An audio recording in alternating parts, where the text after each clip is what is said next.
Hello students, 10th Max Chapter 2 Numbers and Sequence la example 2.11 பார்க்கலாம். Find the remainder when 70,004 and 778 is divisible by 7 அப்படின்னு சொல்லியிருக்காங்க. இந்த ரெண்டு நம்பரும் டிவைட் பண்றோம் 7ஆல, அப்ப ரிமைண்டர் என்ன கிடைக்குது அப்படின்றத நம்ம சொல்லணும். இது வந்து மாடுலோ மெத்தட் நம்ம யூஸ் பண்ண போறோம். மாடுலோட ஃபார்முலா என்னதுன்னா a concurrent b of mod n. ஓகேயா, இந்த மெத்தட்ல தான் நம்ம செய்ய போறோம். இப்போ 70,004 நம்பரை எடுத்துக்கலாம். இது வந்து டிவிசிபிள் பை 7ஆ நம்ம ஃபர்ஸ்ட் மாத்தணும். அப்போ இதுல வந்து 4 மட்டும் எடுத்துருங்க. 70,000 கண்டிப்பா divisible by 7. So 70,000 is divisible by 7. அப்போ இதை வந்து நம்ம எப்படி இந்த ஃபார்முலால சப்ஸ்டியூட் பண்றோம்? இந்த 70,000 வந்து ஏக்கு பதிலையும், இந்த 7 வந்து இந்த எண்ணுக்கு பதில வரும்.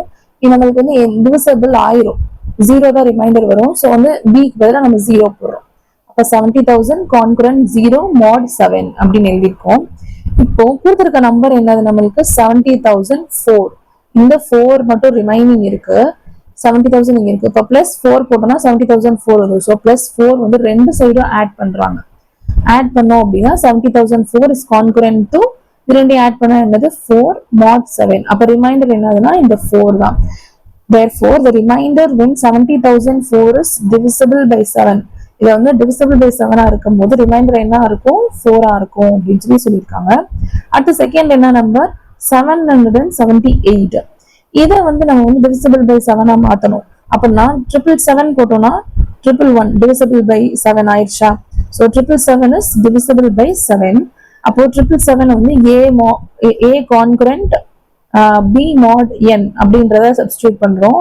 அப்ப ஏக்கு பதிலாக இந்த 777 போடுறோம். கான்குரண்ட் ரிமைண்டர் வந்து எதுவுமே கிடைக்காது. ஸோ வந்து பி வந்து 0, எண்ணுக்கு பதில் அந்த 7 எதோட டிவைட் பண்றோமோ அதான் எண்ணு. ஸோ மாடி 7 அப்படின்னு போட்டிருக்கோம். இப்போ பாத்தீங்கன்னா கொடுத்துருக்க நம்பர் என்னது 778. 777 இருக்கு, பிளஸ் 1 பண்ணோம்னா 8 ஆயிரும். ஸோ பிளஸ் 1 வந்து ரெண்டு சைடும் பண்ணணும். கான்குரண்ட்டுக்கு முன்னாடி பின்னாடி ரெண்டு சிம்பிள் ரெண்டு சைடும் பண்றோம். பிளஸ் பண்ணோம் அப்படின்னா 778 concurrent 1 mod 7 அப்படின்னு கிடைச்சிருச்சு. அப்ப இதுதான் வந்து reminder. Therefore the remainder when 778 is divisible by 7 is 1.